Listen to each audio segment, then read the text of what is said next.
Hey guys, we're alwaysmediaexperts.com. You're watching our retro review of the Garmin Etrex VIsta. This is a handheld GPS-based navigation device that came out, wow, almost a decade ago now, looking back. And this is one of the very early GPS models that was released in the market by Garmin.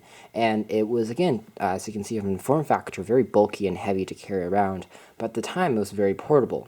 Granted, this wasn't a car-based navigation system or designed to be one, even though it could have been used as one. It was mostly used as a hiking and outdoor sport GPS device, and in that category, and it's been designed to be very rugged and very drop friendly and nature and element friendly to resist winds, to resist strong dropping, and resist shock, to absorb and prevent basically water and dust and all of those fun things from entering the device and destroying your electronic gadget. The Garmin Etrex VIsta, as far as design is concerned, has a monochrome screen on the front, and of course it doesn't have a touchscreen. But again, compared to today's more modern hiking and jogging / biking based navigation devices, it's a lot less detailed. Even if you're in a forest and you're biking around, you'll find that details and maps are considerably lacking by a lot, especially if you're using this as a car-based GPS device. It's going to even be missing a lot of the street names, and basically has just highway numbers and the highway routes, and that's pretty much it. It just tells you when to exit a highway and you're done. So again, very, very basic, and even runs on traditional batteries instead of providing a lithium-ion rechargeable one.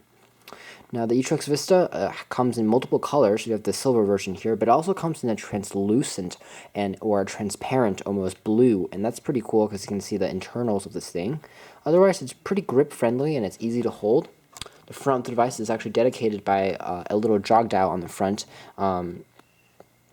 Sort of difficult to make it on camera, but this is actually a four-way navigation toggle. So when we're powering the device up and we're using it to navigate using the menu, you can actually press up, down, and left and right to go through different settings. One thing I didn't like was how small this little jog dial was. It's a little bit tedious and hard to use, especially considering this is a sport and a rugged GPS device. You'd expect the buttons to be larger, but no, it's very small.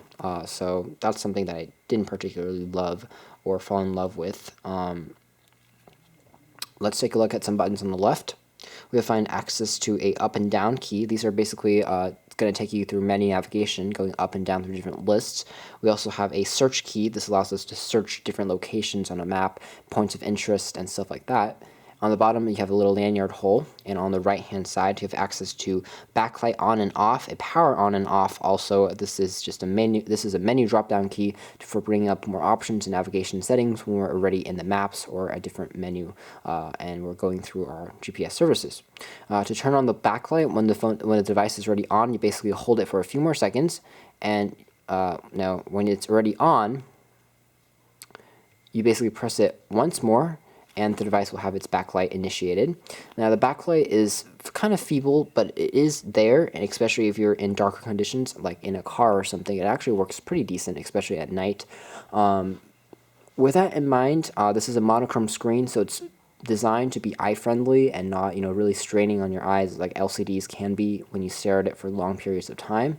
And also, monochrome screens tend to conserve more electricity than traditional LCD colored screens, but the backlight does absorb quite a lot of energy on its own. A little bit defeatist.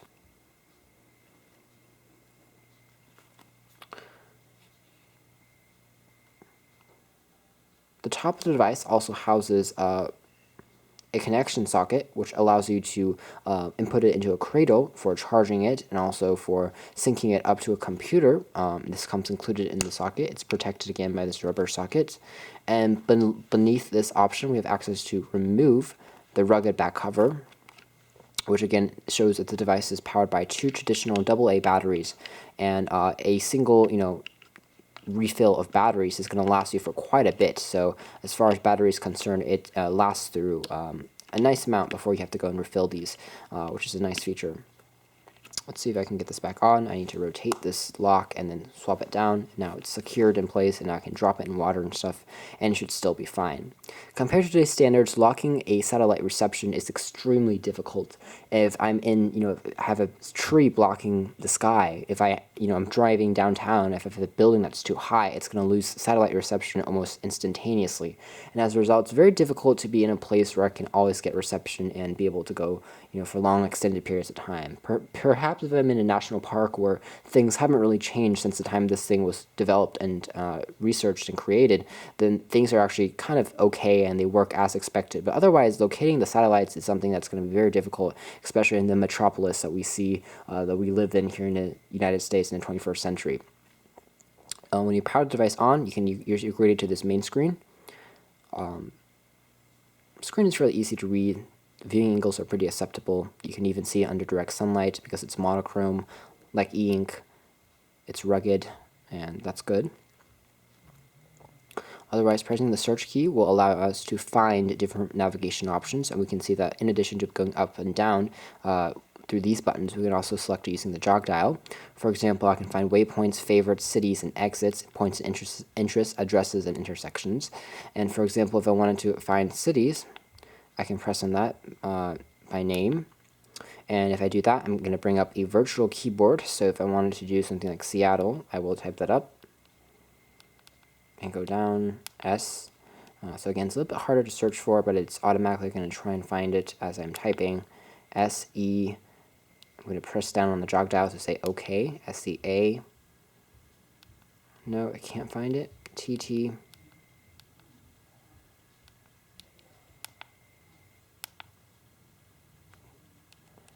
L-E,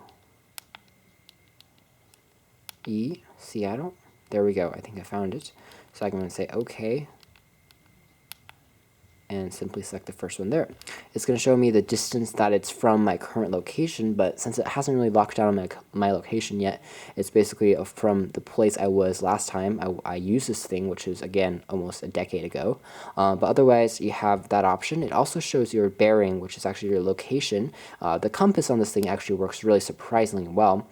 And I can go to this location on the map. I can map it on my map or just press OK if I wanted to exit out of it. But let's say I wanted to go to that location.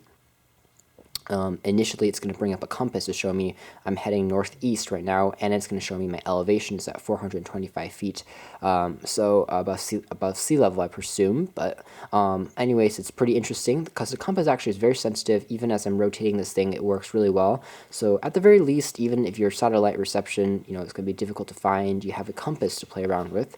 That's certainly going to be good enough to rival the one on your iPhone 3G S or iPhone 4 and 5, and maybe Android devices as well. The compass works good. And your elevation sensor is also something that's kind of rare. So again, I can go back by pressing the back key over here. And over here, I can also jog through my different settings. Right now it shows me navigation as compared to a map. I'm ambulant. My max elevation I've ever been in using this GPS device was at 2,774 feet. And, I can cycle through those things. It shows my trip odometer, moving time, stopped how many times, again, my speed, max speed, arrival time, overall distance, moving time. And again, this is very similar to something you might get from a modern day, even hiking GPS device. You want to track how much energies and calories you've burned, how much you've moved, and stuff like that. This is the main menu of this thing. It shows you basically your marks your locations you've been in. It finds the things that you wanted to find, or you can just press the search key.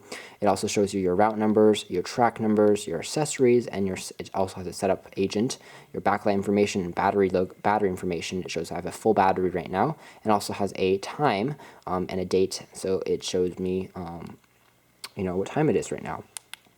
Pressing accessories, I have a calendar built in here, a hunt and fish little thing, a sun and moon calendar, which is, I think that all these things are fun, but they're, again, a little gimmicky, but they're fun. Again, it shows you the location of the sun and moon, and the sunset is at what time, the moonrise is at what time.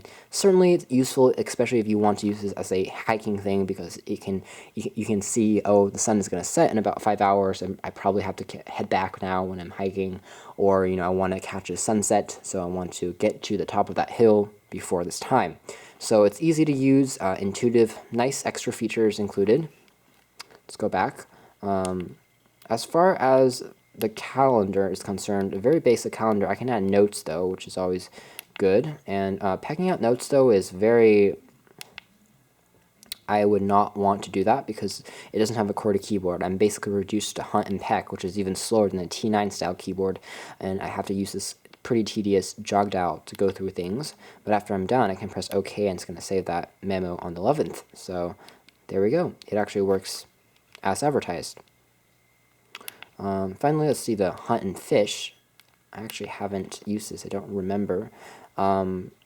It's going to predict the best times for when I'm going to go fishing when I get near a pond or, a fishing hotspot, and when's a good time to get it, at what location, what elevation, and what feet. And this is interesting, but not sure that would work really well because it's not live time, or so it seems.